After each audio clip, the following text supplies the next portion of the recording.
Question number 7। सबसे पहले मैंने क्वेश्चन देखा और मॉड्यूलस देखा, कुछ भी नहीं देखा, क्वेश्चन देखा और मॉड्यूलस देखा।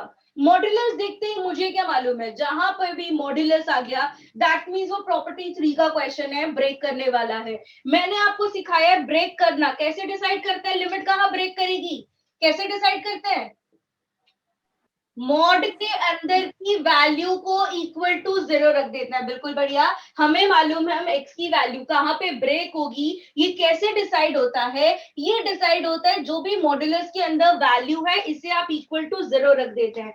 इसे जब आपने इक्वल टू 0 रखा, इसका मतलब ईदर या तो x 0 होगा या फिर साइन पाई x जो है वो 0 होगा। अब x की वैल्यू एक 0 आ गई, साइन 0 0 कब होता है, x 0 तो ऑलरेडी हो गया, 0 पे 1 यानी कि पाई, साइन पाई क्या होता है 0, x2 पे भी 0 होगा, x3 पे भी 0 होगा, लेकिन जो लिमिट है वो -1 से 3/2 है तो 2 कंसिडर नहीं करेंगे, 0 1 आएगा। अनुराग जी ये क्लियर हुआ मैंने 0 1 कैसे लिया है?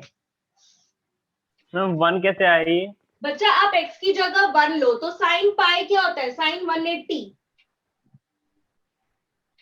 Yes ma'am. 0, तो मुझे वो वाले x की सारी वैल्यूज लेनी है जब 0 हो। तो आप कहोगे मैम 2 सारी वैल्यूज पे होगा, आएगा, 3 पाई ले ले तब भी आएगा, 4 ले लेंगे तब भी आएगा, लेकिन बच्चा मुझे तो इस लिमिटेशन के अंदर रहना है ना। मेरा जो लिमिट है वो 3/2 है यानी कि 1.5 तक ही है, तो मुझे 1.5 से ऊपर की वैल्यू नहीं कंसिडर करनी, इसीलिए हमने नहीं किया।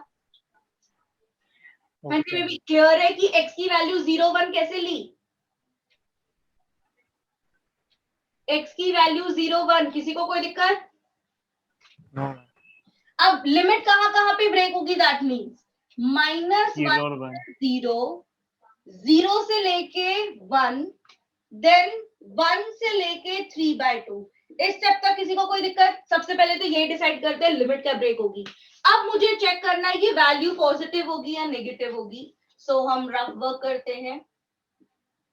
1 से 0 के बीच में क्या वैल्यू लोगे, -1 से 0 के बीच में आई एम कंसिडरिंग -1/2 लिया तो -1/2 साइन -π/2। अच्छा साइन -π/2 क्या होता है, sine pi sine π/2, that means ये ओवरऑल वैल्यू क्या आ जाएगी, positive. Minus minus makes plus, यानी कि -1 से 0 के बीच में ये क्या रहेगा, पॉजिटिव रहेगा। सही जा रही है बिल्कुल। सिमिलरली 0 से लेके 1 में कंसिडर करते हैं हाफ लिया तो साइन π/2। अब ये तो ओवरऑल क्या रहेगा, पॉजिटिव, यानी कि 0 से लेके हाफ के बीच में भी ये जो फंक्शन है ये क्या रहेगा, पॉजिटिव रहेगा। 0 से लेके 3/4 के बीच में, 0 से लेके 1 से लेके 1.5 के बीच में I can consider 1.25, that means मैं ले लेती हूँ 4/3। ठीक जा रही हूँ, मैं ले लेती हूँ x की जगह 4/3 साइन 4π/3। साइन 4π/3 का मतलब क्या है, पाई प्लस π/3। अच्छा पाई प्लस कौन सा क्वाड्रेंट हुआ, पाई प्लस कौन सा क्वाड्रेंट, थर्ड क्वाड्रेंट में साइन होता है नेगेटिव, सो ये वाली जो वैल्यू है ये क्या आएगी, नेगेटिव, यानी कि इस ब्रैकेट में जो वैल्यू है वो क्या आएगी, नेगेटिव। हाँ जी बेबी, ये वाला स्टेप क्लियर हुआ। सेम प्रोसेस में चल रहे हैं बच्चा, सेम तरीका, जो भी मॉड्यूलस के अंदर की वैल्यू है 0 रखा, 0 रखने के बाद x की वैल्यूज निकाल ली, x की वैल्यूज निकालने के बाद उन्हें पुट किया, चेक किया, ओवरऑल पॉजिटिव तो पॉजिटिव, ओवरऑल नेगेटिव तो नेगेटिव। इस स्टेप तक किसी को कोई दिक्कत, एनी डाउट्स? क्या कह रहे हैं संभव जी? मैम ये रफ वर्क करके दिखाना है साइड में, ऐसे ही नहीं बच्चा, रफ वर्क आप कर नहीं सकते करके हैं। दिखाएंगे तो चल जाएगा, लेकिन रफ वर्क टीचर पे एक अच्छा इंप्रेशन डालता है। आप साइड में कॉलम, आप रफ वर्क मैथ्स में बनाते हो, बचपन से बनाते आए हैं, आप ये साइड में करके दिखाओगे तो टीचर पे एक इंप्रेशन जाता है, बच्चे को पता है कि उसने वैल्यूज कैसे ली है, उसने कहीं चीट नहीं किया। और मैथ्स में मैं बता दूं, जब बीइंग अ टीचर हम पेपर चेक करते हैं, हम रफ वर्क पे भी इंटरेस्ट लेते हैं बच्चे का, कि बच्चे ने रफ में क्या सोचा।